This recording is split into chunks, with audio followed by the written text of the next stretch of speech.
Welcome to the party. I'm Sam Ekstrom of Locked On Sports Minnesota. The Vikings sign another first-round receiver. Is the third time the fourth time the fifth time the charm? Will this work? Finally? Maybe? Hey, this is Arif Hassan, and I need to learn more jiu-jitsu so I can avoid concussions. It's Luke Braun from Locked On Vikings. I'm so concerned about that. What? Luke Inman at Luke_Spinman. Only 3 more days, guys, until I start my preseason fantasy domination on you guys. Buckle up.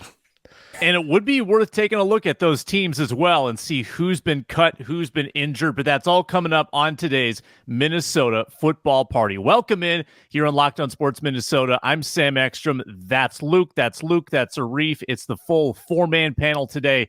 Endless Vikings talk for the next hour. Plenty of training camp to get to, plenty of transactions to get to. The Vikings have been lighting up the transaction wire the last few days. Injuries, cuts, signings, waived guys. We'll get into all of that. Plus, Cris Carter straight copied us here on Locked On Sports Minnesota. Straight theft. Stole our idea, Vikings Mount Rushmore. Not only did he steal the idea, he stole literally the same people that were on our Mount Rushmore. We're going to complain about that. And we're going to call out Cris Carter later in the show. But Arif, you've teased us all. Are you concussed right now? No, because I took jiu-jitsu.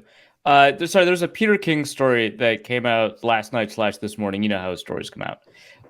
And in it, he revealed that Tua Tagovailoa took a bunch of jiu-jitsu classes as part of his bid to avoid concussion, something that I was very enthusiastic about because I do think that actually helps a lot until I read the article and all it ever mentioned was him learning from YouTube. I tweeted about it. I was like, I hope that he took actual classes.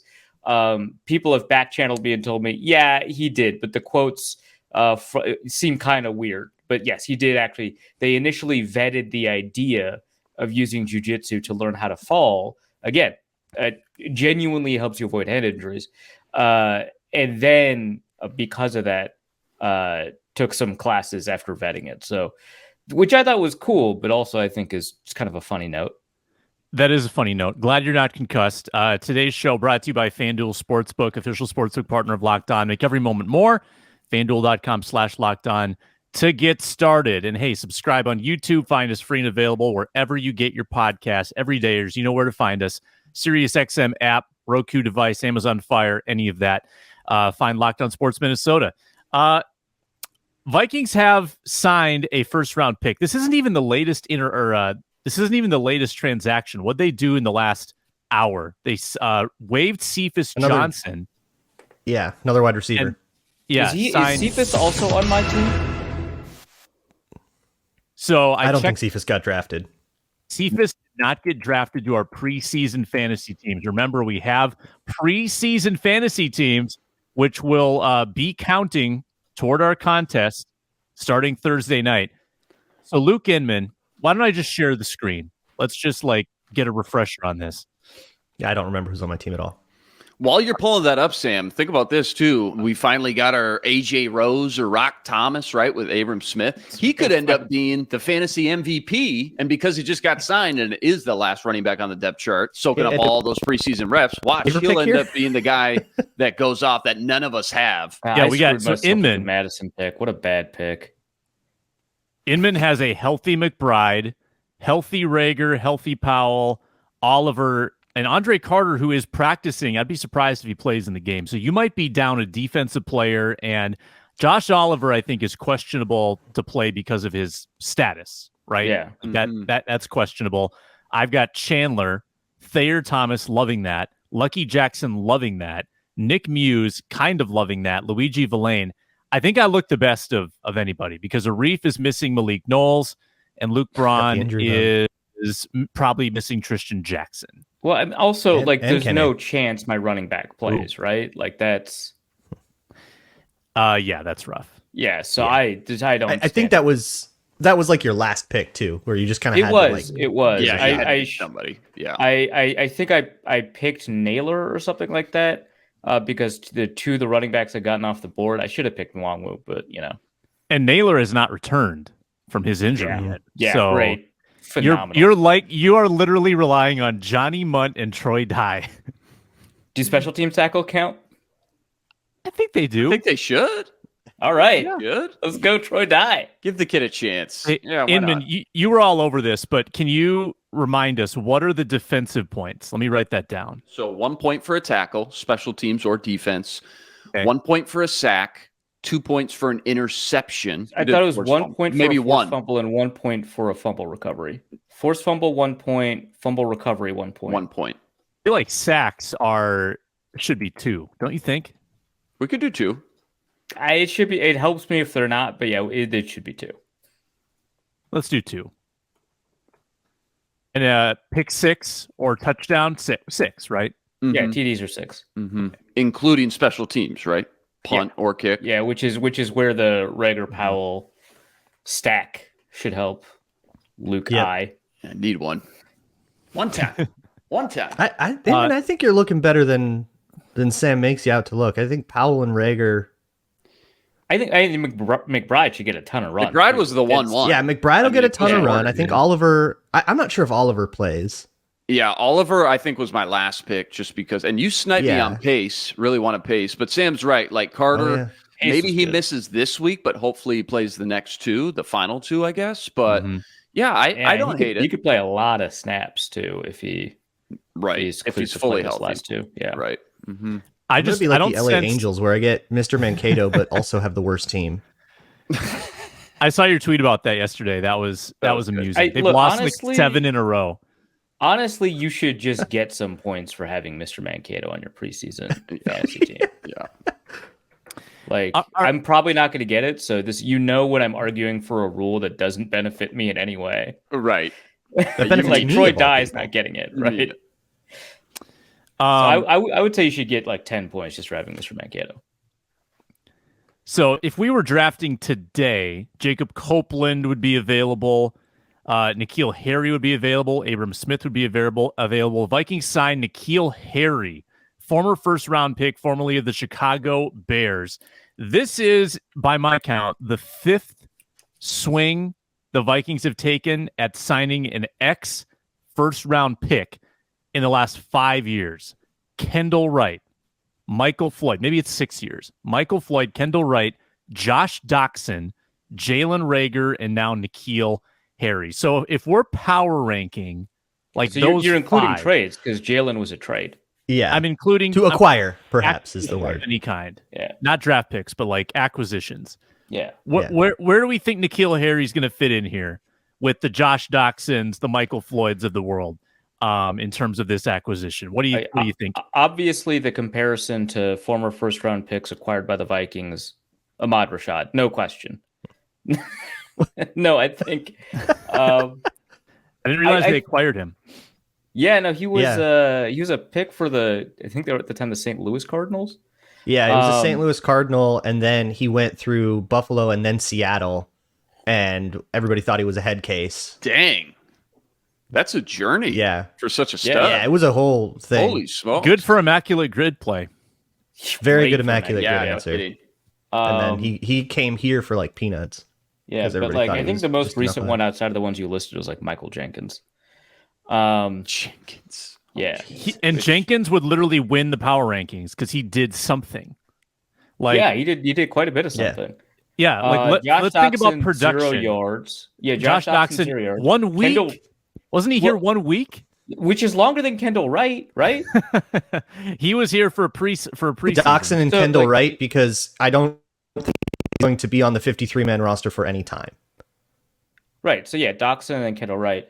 And then I think just in order of yards, it's Floyd 78 yards, and then Reagor with 104 yards somehow, and a touchdown. But also had to give up a 4th and a 5th for him though too. Yeah. But also you should include the fact that Reagor was a net negative on punt. Like the fumbles hurt you more than his punt return helped, and unless his inability to run routes. Them. Which somehow... yeah, okay, if we're including his own fumble recoveries, then they almost zero out. But remember, the fumbles were almost always negative yardage too. Right. Surely that will keep Do happening. nothing, dude. Just do nothing. Just catch the ball, man. Fair catch. You'll be better than what you did last year. So I think in light of that, I would probably take Michael Floyd over Kombucha Floyd over Jalen Reagor. Kombucha. Michael Kombucha Floyd, who showed up randomly in my wife and I's breastfeeding class when we were having our first baby. All right. Hey. That is incredible. Put that on your immaculate grid. What grade did you get in breastfeeding? Jesus. Is it just pass or fail? The rarity score? Yeah. It's all about what teacher you get, man. If you like the teacher, you like the class. So lactation consultants are a mixed bag, man. So I think we've appropriately ranked the first-round receivers, aside from N'Keal Harry. I think Harry is somewhere between a Doctson and a Reagor, Doctson and a Floyd. Yeah, I think he's above Kendall Wright. Wright's last for me. I think Wright's last, right? Just based off the stats. Not that any of these guys really have blown up any stats. Doctson, when he came in, I was probably most excited about, just because you guys remember how biased I was towards him coming out, right? That Treadwell draft. Who else? Who's the first pick that draft, receiver-wise? Will Coleman? Fuller? Was it Fuller? Oh, yeah. It was Corey Coleman, yeah. Corey Coleman. Yeah, he fizzed out. And funny, all three of those guys obviously tanked. And then the only guy who did anything was the fourth guy, Michael Thomas, who's still going, somebody was high on him. Yeah, I don't know. N'Keal Harry, I mean, he gives you that big body dude, I guess, right? 6'4". I mean, who's the tallest receiver in the starters? Garrett Mogg. Yeah, right. JJ 6'1". So yeah, Garrett Mogg. So I think he gives you that big bodied, kind of alpha boundary kind of guy. But really, if you've watched him play at all, whether it's New England or Chicago, the guy can't separate. He's just got no separation, whether it's the line of scrimmage or in and out of his routes or at the top of the stem. So it doesn't really get me that excited, to be honest, either. So we're between Doctson and Wright, or Doctson and Floyd. Like, do you think he makes a roster?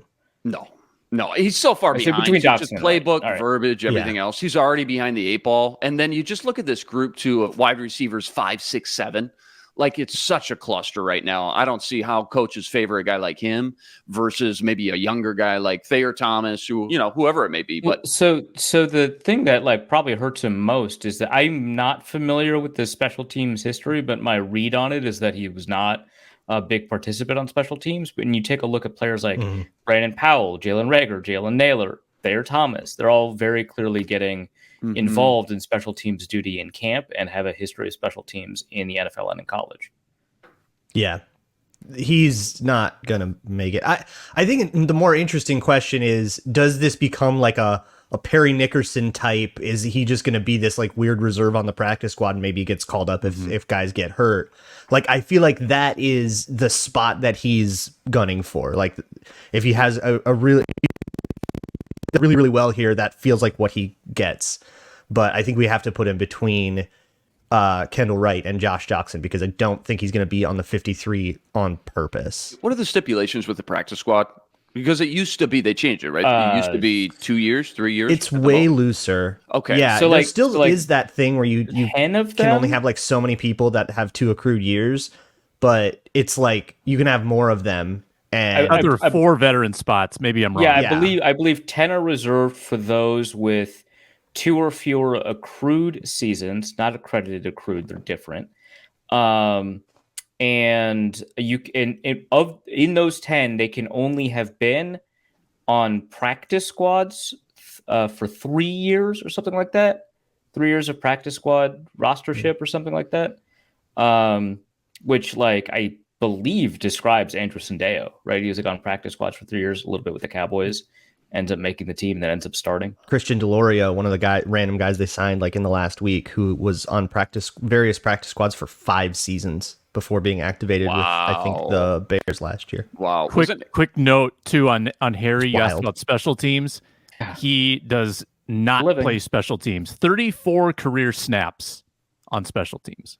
Hey, that's more than a lot of players. Yeah. I think you guys hit it on the head here. This is a Kendall Wright, Josh Doctson acquisition. I would be stunned to see him play for the Vikings this year, but I guess we'll find out in the next few weeks.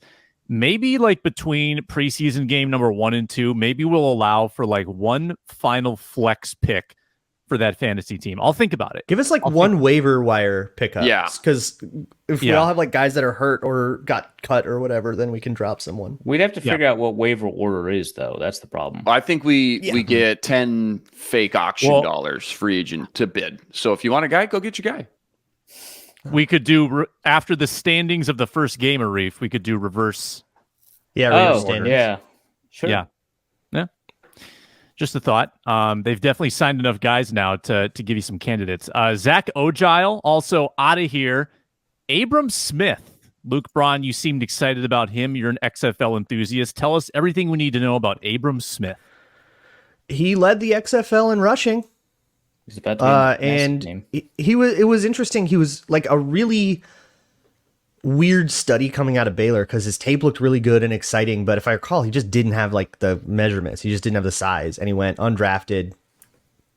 Kind of went through the route everybody goes through when they end up in the XFL, but the XFL can kind of be that proving ground where you can get an opportunity you never were getting on whatever team you were drafted on, and maybe you can make something out of it. But it is probably the AJ Rose type thing, and I think the most impact that this has is it takes reps away from Dwayne. Like we were all just talking about, man, McBride probably plays like the entirety of a second half. That might not be the case anymore, and that feels like it is more important than, I don't know, we got an RB5 that's going to not make the team. Looking at his measurables, it doesn't seem like there's a size concern. Height 5'11", weight 213. Yeah, no, that seems fine. Yeah, no combine measurements. I forget why he went undrafted. Pro day. So he was clearly not considered a combine. Well, he was a combine invitee. He just didn't do a workout because of a quad injury. It looks like. That'll do it. 5'11" and 5'8", 213 pounds. Ran a 4.54 with a 1.53 10-yard split. Pretty impressive at 213 pounds. Agility is pretty bad. 4.4 short shuttle, 7.25 3-cone. Okay explosions, vertical jump 36, broad jump 9, 8, and then bench reps 13. So it seems He's like got from that this second gear on him that implies. Any kind of experience or skill set in the passing game that you remember from the XFL? I think I don't think it was anything like particularly spectacular, but it wasn't like Dwayne McBride where he just didn't do it. Yeah. Gives you something to go off of anyways.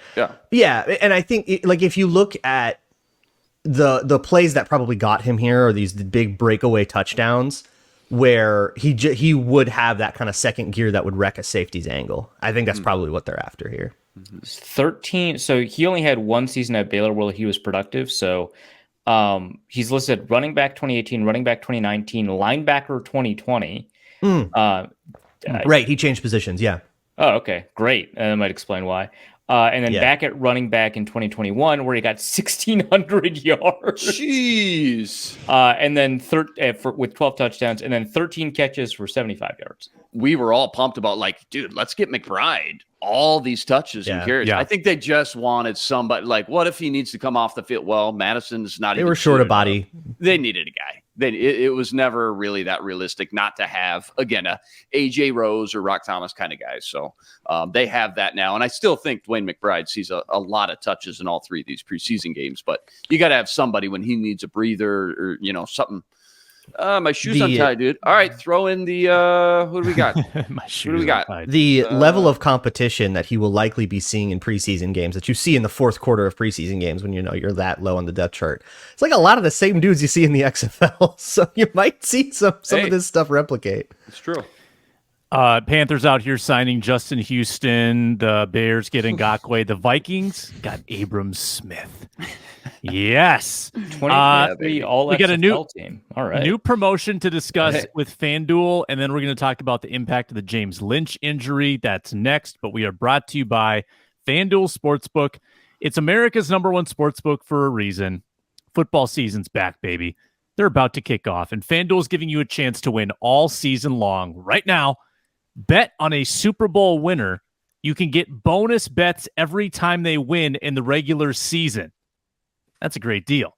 Pick any team to win the Super Bowl, bonus bets for every victory. You can use your bonus bets on spreads, player props, over-unders, and plenty more. FanDuel.com/lockedon is the website. FanDuel.com/lockedon. Start earning bonus bets with America's #1 sports book. Check it out today at FanDuel.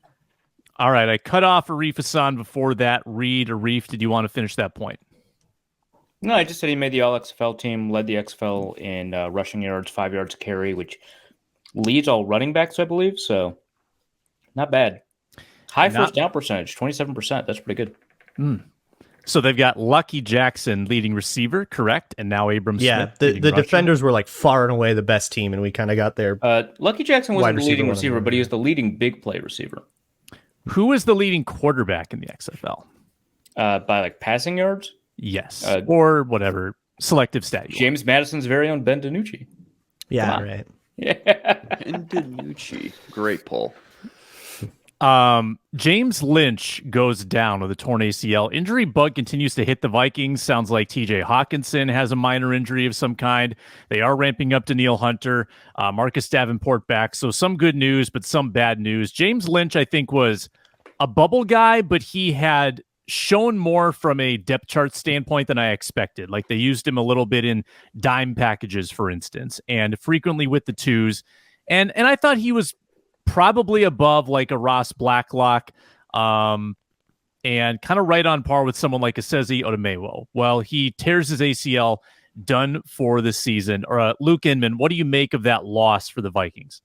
Yeah, you mentioned a couple of sub packages he was in. I think he rotated in with the ones at various points between minicamp and OTAs as well. But they've also done that with a lot of different bodies. So I'm not sure how much weight to put into that. I think that group, just as a whole, I think the conversation's always been once you get past the starters, it's okay. We've got about 8-9 bodies here for maybe 2-3 spots. And you already know Jaquelin Roy has one of those locked up. So that's one. So I know he was in the mix, right? Probably close to a 50-50, whether he made the final 53 or not. But for me, it always felt like he was more likely to get cut than make it, just based solely off the numbers. Too many bodies back there. And if they did keep him, in my mind, it was because, okay, Flores, he's already got 2 younger backups with Roy and Asezi. So he wants one veteran guy in here who's actually logged some real snaps and playing time in the mix. And even then, I think to myself, okay, then he'd have to outplay Jonathan Bullard, who's also rotated with the ones once in a while too. So just felt like on paper, Jonathan Bullard maybe had a slight edge over him, just based, again, off the depth charts we've seen at practice. So yeah, it's a bummer. I hate to see anybody go down at any point. But if there was one position you were going to lose a guy and still feel okay as far as just the bodies and depth chart and rotation, it always felt like that backup defensive line spot. You were going to be okay. You got some more bodies back there. So I think the Vikings will be okay, not losing much as far as like a real contributor goes. And I think, moving forward now, I guess guys like Jaquelin Roy and Asezi should get more snaps. And if they do still want to keep that older veteran, that one guy who's logged some snaps, then Jonathan Bullard, probably the clear-cut choice now. Yeah, Braun, your thoughts? I didn't see the injury. Did you?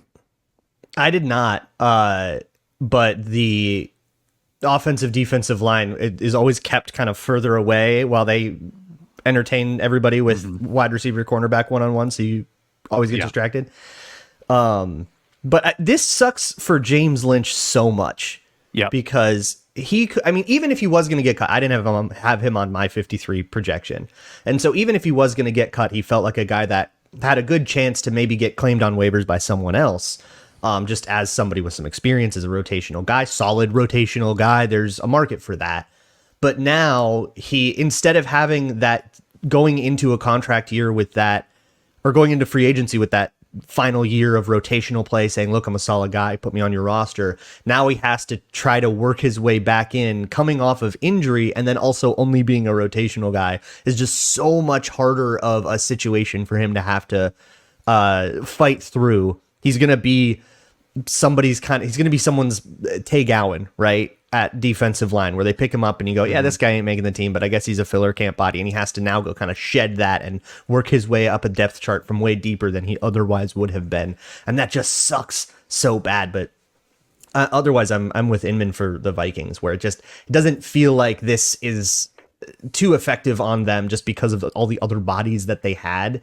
James Lynch, hey, solid rotational guy. And it felt like that he was kind of a roster threshold guy. Like, make the team, beat a solid rotational guy. If you can beat a solid rotational guy in James Lynch, you make the team. And if enough guys beat a solid rotational guy, then we cut the solid rotational guy. And hey, that means we're in a pretty good spot depth-wise. Now you don't really have that same thing, but I'm not sure they would have needed it. Yeah, there's not much to add there. I had him making the team 2 roster projections ago, and then my last roster projection, he didn't make the team, and that's kind of exactly where he lives. Part of the reason he didn't make the team in my last roster projection, I think, is because I only had like 23 defensive players. And so like that's just, when you're living there, that's kind of where you start to make cuts, is like your James Lynch's. But yeah, I mean, obviously injuries suck. He deserved more than a lot of players. He deserved a real shot at making the roster, because you get the feeling that he's probably only got 1 or 2 more shots at making a roster in the NFL. Having been on an NFL, rotation or roster for quite a while without being able to make an impact. Honestly, I think the Vikings kind of screwed him when they drafted him, moving him to the inside when he was an outside guy in college. It really sucks, when a player has to like change positions and it doesn't work out for them, because it really feels like the coaching staff might have failed them or something like that. So I don't know. It's tough, especially because he was like a nose tackle for a bit with the Vikings, which is nuts to me. Yeah. Wild. He led the FBS in pressures. Like, that's, come on. It sucks. But from a Vikings perspective, like, if you were going to pick injuries, obviously you wouldn't pick anybody, but you'd pick someone who's less likely to make the team. Vikings have messed up a couple defensive linemen over the years, more so in the Zimmer era, but Jalen Holmes. I don't think Jalen Holmes ever had a shot. I'll be honest. They did try him at the edge for a little bit before they moved him inside too. Yeah. A little different. It's tough to say if they make those moves. Go ahead. It's one thing to like draft a guy and then say, we're going to move you, we're going to draft you to play a different position than the one you played in college, and that's your plan, and then it doesn't work out. And then it's another thing where you draft someone and then they just kind of suck, and you're like, well, can you play inside? Right. Yeah. Which is, I think, more what happened with Jalen Holmes. With James Lynch, they drafted him and were like, you're playing defensive tackle, you might need to play nose. And it's like, oh, yeah, okay, great, cool. They did like their psychological testing and found that he had the psychological framework of a defensive tackle. So cool. Yeah, kind of a last-ditch effort kind of thing there. Let's get a little stock up, stock down report. Luke Braun's been at the last 2 practices, robbed of Sunday because of the washout. They moved it inside, had a walkthrough. They'll be back at it today. But 2 now, right? 2 that they've washed out? Yeah, twice they've had to move inside. I don't think there was a first one. They moved inside for like the last half hour of the day. Oh, yeah. They still had most of it. Lightning, but yeah. Yep. No, good call on that. Luke Braun, little stock up, stock down market report on Vikings that you've observed. What has stood out to you of late? Sure. The 2 guys that I've been answering with all of this, and I think it's just about everybody's answer, Ivan Pace and Brandon Powell. Everybody is raving about Ivan Pace, with good reason. He's seeing everything in front of him. He's reacting to things quickly. He's breaking quickly. He's rangy enough to take advantage of all of that. But I think what's most impressive is, as a rookie, he seems to really have the reads and the keys and everything he needs to have, like, really down pat. And Brandon Powell just looks really explosive. He's the smallest receiver on the team. And that's always going to put like a limit on exactly how high he can rise up that depth chart.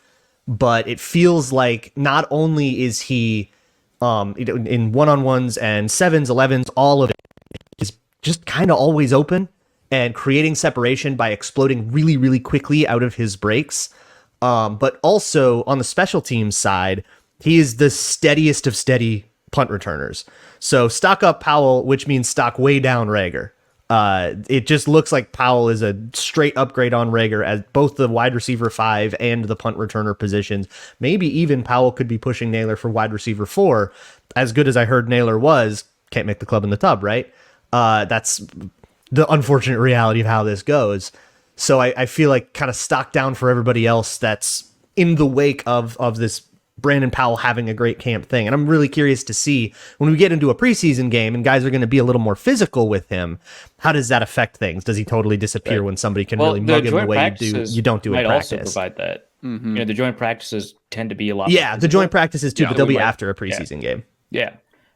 So it'll be interesting to see both of those. Unfortunately, it seems like people are getting a poorer view than normal of the offensive line, defensive line battles that have been occurring since the pads have gone on. Yeah, they're like tucked away in the back, so it's really hard to see. Yeah. Has there been any standout in that category? I've probably been able to successfully observe and figure out who was who on maybe like 6 reps, but Jaquelin Roy was good on 2 of them. Great. So there's that. Hey, do you know who he beat? Probably not. Couldn't tell. They're making his bust right now for the Hall of Fame. We're coming. Yeah, right. 2 reps, baby. Will Raggett's reported that Andre Carter had a tough first practice in that regard. Oh, I did see a couple of those. Yeah, Andre Carter. I think he got stonewalled by Vidarian Lowe. All right. Well, that's it. Bye. It's over. Yeah. Pack your bags. Luke Inman needs him. I'll throw Mekhi Blackmon in the mix. I mean, kind of cemented, it feels like, just in that starting nickel rotation over Juwan Williams for him to come in as a 3rd-round rookie, too, and be working with the ones. That's a great sign for things to come, hopefully. Ivan Pace, though, clearly like the A1 top Everyone's pick been here, right? About him. Yeah. Like no one's improved their stock more than that kid, and everybody's buzzing about him because you just don't see a UDFA work their way with the ones. And like it's position dependent too. Like seeing a UDFA running back or like fullback, obviously, way more likely than like a starting quarterback, right? A linebacker's probably in that kind of mix where it's like one of the more easier positions to transition from college to the pros compared to some other positions. But still, for a UDFA to be working with the ones and making plays too, not just coaches are just going to force feed me now and I'm just going to get reps and learn on the fly, but he's actually out there making some plays too. He's just blowing up. His stock is blowing up. And even Harrison Smith was chirping about him on NFL Network. So that's how you know the hype is real. Luke, did you mention Tay Gowan? Because you initially were the one who put me on to Tay Gowan. I mean, you were leading the hype train after that night scrimmage and got me all jacked up. Sounds like he's balling out, winning a lot of one-on-one reps. He found Luke's tweets, too. He was like, yeah, let's go. He sure would, always. Yeah. He's never... he sure does find your tweets. The first practice I saw, Tay Gowan was godly. Like, he was obliterating every special teams rep. He was destroying every one-on-one, and he was going to kind of various 2s and 3s people in the one-on-ones. He's still with the 3rd team, though. I think it's calmed down a bit, but I think I would still say he's having a very good camp, and sort of cementing himself at least as a guy who will be on the practice squad. But I think it'll come down to preseason. If he can have a good preseason, he might get picked up by somebody else. He might even be able to sneak himself into the back of the roster as like a 6th guy of special teams, kind of that like Najee Thompson spot I'd been talking about. Yeah. That might be him. But it'll come down to doing it on TV. Maybe they cut 2nd-round pick Andrew Booth, right? They're like, this Tay Gowan guy is just valuable on special teams. Quick discussion on that. Is that becoming slightly more of a possibility, or maybe they like sneak him onto IR to keep him around? But is Andrew either Booth IR? I think you have to be worse than that. You have to be like Wyatt Davis and not be on the 2nd team at all. You know.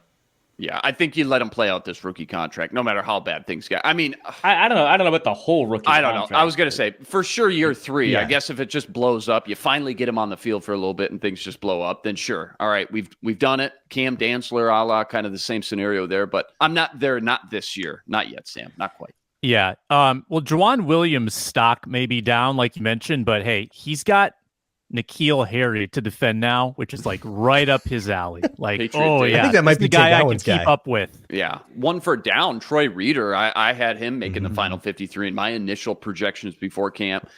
I feel like he's nowhere to be found. Like, not only has pace leapfrogged him, but every time you look, it's Troy Dye ahead of him with the 2s and sometimes even 1s. And for me personally, that's always been kind of like a low-key surprise when it comes to just some of these backup battles. So I may have miscalculated his chances a bit. I just thought he would match what Troy Dye did on special teams enough, on top of being a better tackler and coverage guy. But clearly the coaches don't think so. So what do you guys make of what they're doing with the linebackers? Because for the last couple of practices, it seems like all 4 of the top guys, Hicks, Asamoah, Pace, and Troy Dye, those are clearly your top 4, and they've all probably done as much work on the first team as the second team as each other.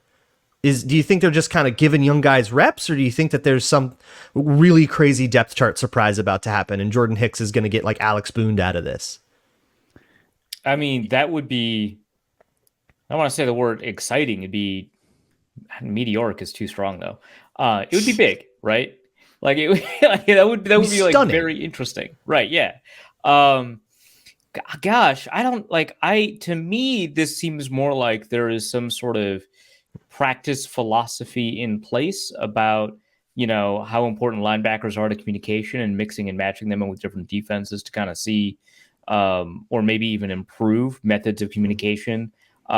What's really interesting about linebackers, I don't know about this defense particularly, certainly in Fangio defenses, that linebackers having to kind of read how to fall off defensive tackles becomes really, really difficult in modern NFL defenses, and kind of figuring out what they need to do in response to what the defensive tackles are doing, as opposed to consistently being assigned one static gap.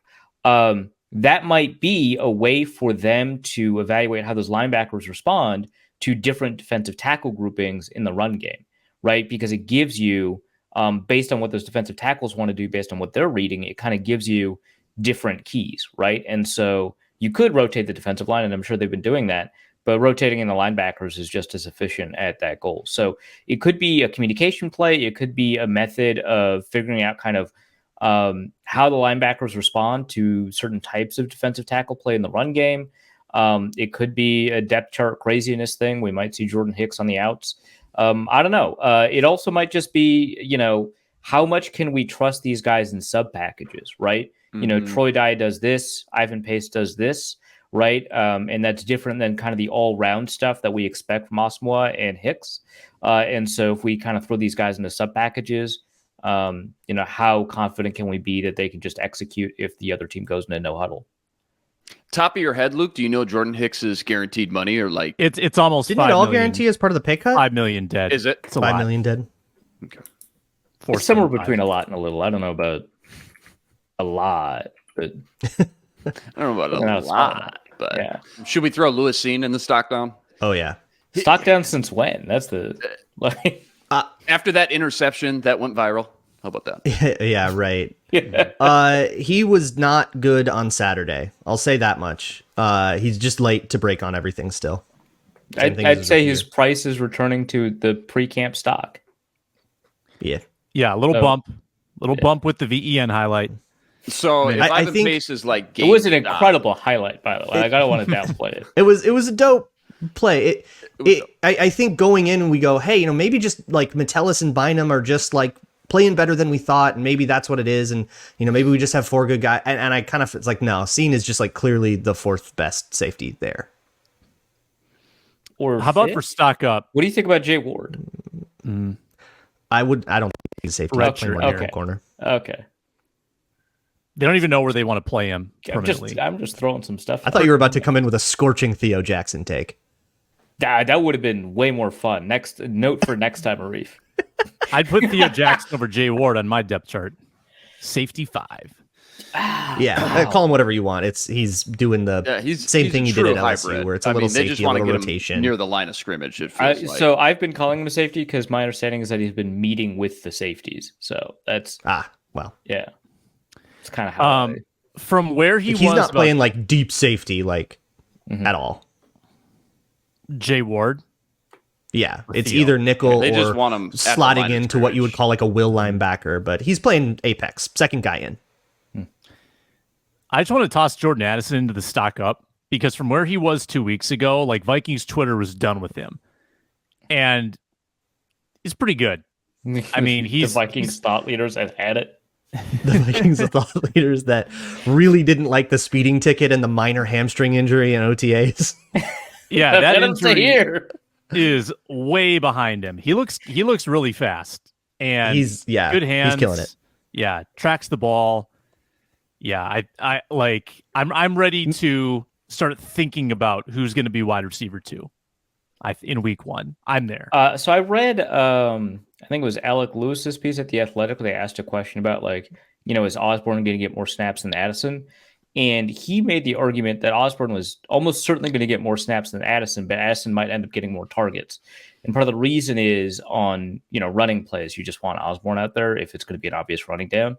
Or in plays where you need to be flexible about kind of your approach, right? If Kirk has the ability to call a run or a pass with some level of equal likelihood, you want Osborne out there. But if it's a definite passing play, you're going to want Addison out there, and you're more likely to target him because he's more likely to get open because he has the juice. So I found that interesting. So it depends on kind of what you call. And he also said that, like, who gets the second most target, or who gets, more targets between Addison and Osborne doesn't matter because wide receiver 2 is Hawkinson. But like, which, yeah, True. Fair. True. But, Maybe, yeah. but yeah, I think that it's kind of interesting. Like, how would you define wide receiver 2? The guy who gets more snaps, the guy who gets more targets? For me, I would call it the guy who gets more snaps, but that's probably less useful for like betting and fantasy angles, which is probably the way more people care about. Yeah, I think sounds like all of us care more about the snaps when we're designating a wide receiver 2. Maybe routes run, but even then, I'd probably give it to Osborne. But like blocking matters. I'd say snaps. Yeah, blocking matters. We are partnered with SiriusXM. Visit the SXM app. Find all the Locked On Sports Minnesota content that includes the Ron Johnson Show, Minnesota Football Party, Minnesota Sports Rankum. Party foul on Cris Carter. It's time to tell you who spilled their proverbial drink on the sofa. Get ready for this week's party foul. Luke Inman, a few weeks ago, you had the idea to assemble a Minnesota Vikings Mount Rushmore, right? Why don't you tell the people what our Mount Rushmore looked like, and then we'll tell the people what Cris Carter's Mount Rushmore looked like.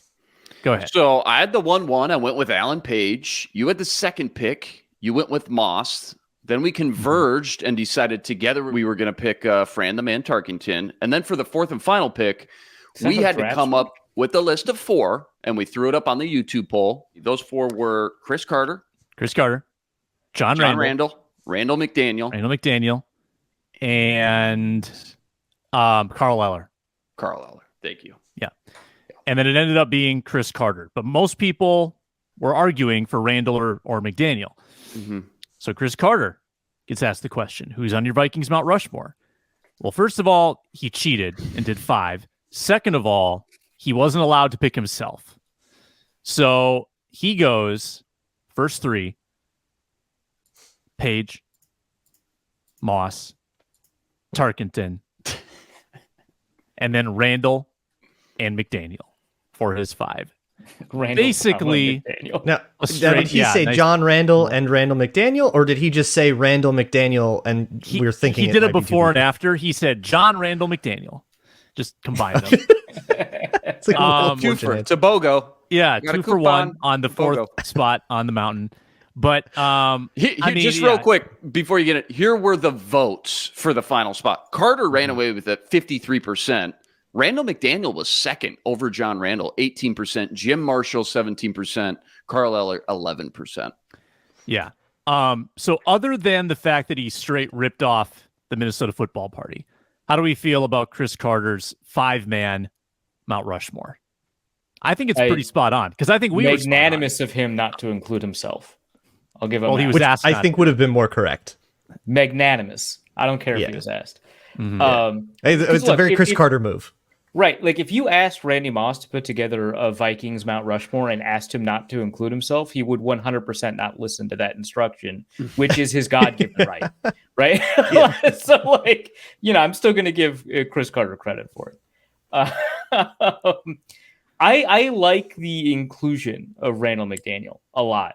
Like I think that when we talk about historical Viking greats, he tends to get, I don't know, pushed aside or under the radar, but like he doesn't get the same level of conversation that I think generally that he deserves, or he gets put on that kind of tier. And I think that he absolutely should be. I mean, he played at such a phenomenally high level for so long that, there's a reason that he got into the Hall of Fame before Mick Tingelhoff, right? Like he was an incredible player, but when we talk about Viking greats, he just doesn't end up being part of that conversation. So I think he deserves that.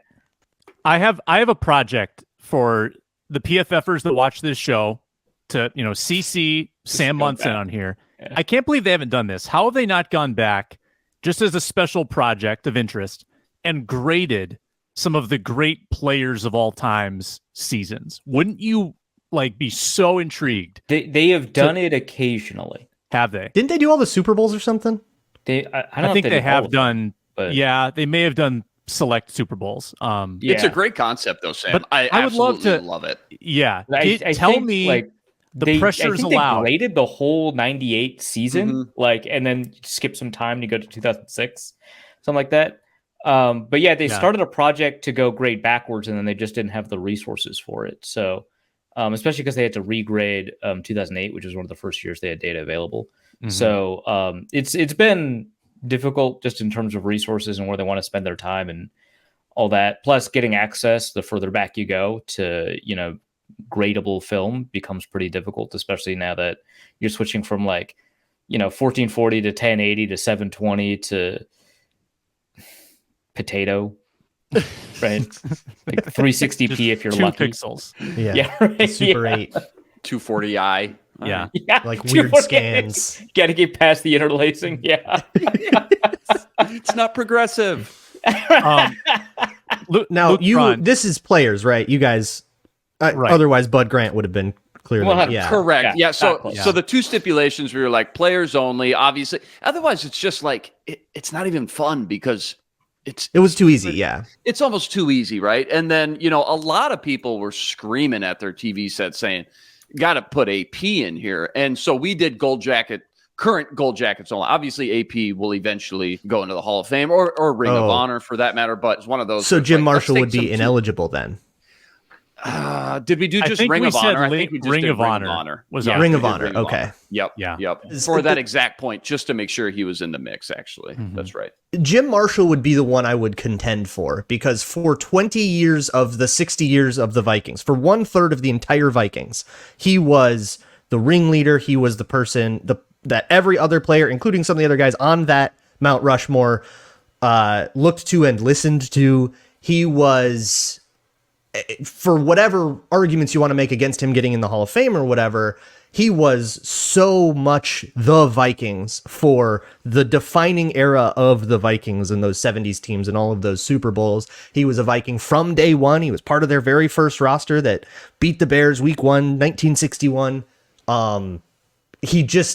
It feels like Mount Rushmore without Jim Marshall feels like a real Mount Rushmore without George Washington on it. Just feels like he's the number one guy. So I would argue that for the purposes of constructing a Mount Rushmore, I think you 100% need to have Jim Marshall. I also would advocate for Jim Marshall into the Hall of Fame, but me too, for sure. His statistical argument is so unique because he was too consistent is the issue, just in terms of his statistical output. Now that we have sack data, although the sack data that Pro Football Reference has access to, I've had access to for a long time, just because John Turney is the one who published all of that and produced all of that, and Pro Football Reference eventually had access to it. And he just doesn't have a peak. And almost everybody with his total sack numbers have a peak. I think he peaked at 12 sacks. It's 14, 69, 1969. Yeah. And he was the fifth best defender on that 1969 defense. Right. But yeah, it's 6 Hall of Famers there. Yeah. And so when you take a look at 3 or 5 year peaks, it's really difficult to isolate which one would be Marshall's. But if you take a look at 5-year totals, Marshall ends up pretty high on the list. I did a whole kind of study on era-adjusted sack rates, era-adjusted sack totals, taking into account games played, taking into account sack percentages, taking into account how many passes teams threw in whatever era and stuff like that. And Marshall's case, essentially you kind of have to make an advanced statistical argument in an era without advanced statistics to make the case for Marshall, which sucks because he deserves to be in. But yeah, I think for the purposes of Mount Rushmore, it's even more inarguable that he ends up there because it's about kind of honoring, the most impactful Vikings, which occurs not just in terms of, the statistics you gather on the field, but in terms of how you impact the team overall. Just tough because who do you bump, right? Who do you bump? You bump Carter? You're bumping Page? Like who in a 4-man Not mountain, bumping Page. Come on. Who are you bumping? Page is the 1-1. Yeah, Page is there. Yeah. I would bump anybody but Page. If you wanted to bump Tark, I'd listen. Like, Do you have? I do you have think to? there men- is Do you have an is there a discussion appropriateness. for Randy? Do you bump Randy? you might. I Is there a wouldn't. discussion? You might, because he did so much of his career and in so many of New his England, outside accomplishments of were Minnesota. as a Patriot. Yeah, like a lot of Randy Moss's legend occurs in New England, right? And so You could make a case and- Carter gets in over Moss. well, no, I absolutely would make that case. I think that I think that in terms of impact as a Viking, that makes sense, but I just wouldn't do it. Just do it. But like, Do it, dude. Because Carter was the 90s Vikings were Carter, and then Moss joined at the end. But like for the whole 1990s, all of those weird quarterback eras, the Warren Moons and the Jim McMahon, those were the Carter years. And Moss had his years later and after that, but it was just so much shorter, and it was so much. It was cut off. So to make a similar kind of, I don't know if emotional, maybe pathos-driven argument that you made for Jim Marshall, Randy Moss's impact on the Vikings fan base was so monumental. So many people became Vikings fans because of Randy Moss in a way that they did not for Cris Carter, which is not a knock on Cris Carter. It's also like, it's not a knock on like Fran Tarkenton, right? That the way that people think about the 90s Vikings, despite Moss only playing for 2 years of the 90s, the way people think about the 90s Vikings is characterized by Randy Moss, which is nuts. He played more years for the Vikings after the 90s than before, but that's how people think of it. And that's kind of what we brought up too. We were like, okay, just like Mount Rushmore, the real one, there's so many presidents to choose from, but these guys were monumental. They changed the way we look at the game. Randy Moss changed the way you look at the wide receiver position, and exactly what you mentioned too. You think about that time period with the Vikings. It's tough not to put Randy Moss on there. So, Fran Tarkenton changed the way, we view scrambling quarterbacks, right? He changed the game to some degree or aspect. So I'm with you on that. John Boyce tomorrow. Excited about that. Oh, yeah. dude, yeah. Has Luke Braun fought him so yet? what do you call When's that the area? cage match? The cage match. Braun You has and way Boyce. too much reverence for Boyce to fight him. There's no way. I'm just super stoked on it. Yeah. Yeah. you are. Watch mine and then watch his, or maybe the other order. I don't care. Watch them both. Watch Boyce. But when you talk about those years, everybody doesn't call them the Moss years, or they call them the Carter Moss years. I think those two as a pair are the defining thing with that ethos that we're talking about. And that's like one of the compromises. I was talking to somebody a long time ago that did a Hall of Fame podcast that was only about the NFL Hall of Fame and was arguing against me about Jim Marshall. And I said, Wait, here's is the this Taco Fan compromise. pod? Maybe. I don't actually remember. This was like 2 or 3 years ago. Crazy that I know that one. But the compromise was, let's just put the purple people leaders in as like a thing and have an exhibit, because the Hall of Fame, it's a museum. It's so just do have the purple people leaders all in, and that means you get a mention for Gary Larson and stuff, which I am 100% okay with. That'd be fun. I mean, here's my issue. It's like when they introduced the contributor, category, I actually didn't like it because it would mean that Sid Gilman would get in as a contributor instead of as a coach. And he deserved to go in as a coach. And I thought at the time, and I still kind of do, that contributor is kind of a less than category for coaches to be inducted into the Hall of Fame. And so I think your idea in a vacuum is actually very good, which, says a lot because I don't like your ideas.